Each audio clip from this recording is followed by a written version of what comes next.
Good news po sa lahat ng mga Filipino nurses, doctors, accountants, engineers, architects at sa lahat ng Filipino professionals dito sa UAE. Ang PRC or ang Professional Regulation Commission ay nandito sa UAE at nagkakandak sila ng Foreign Mobile Service para makatulong sa lahat ng Filipino professionals na nakatira at nagtatrabaho dito sa UAE. Ito po ay nagsimula noong August 23 at magtatapos sa August 26, 2025.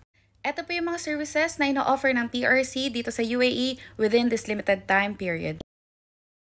Lahat po ng interested na PRC registered professionals at applicants, kailangan nyo lang po mag-create ng account sa PRC Laris. At kapag okay na po yung iyong personal profile, hanapin nyo po yung select transaction. Basahin at unawain ang lahat ng nakalagay sa info boxes. So for example po, ang kakailanganin kong service ay ang aking PIC renewal. So pipiliin ko lang po yung renewal at ilalagay nyo po kung ano yung profession nyo plus yung inyong PRC license number.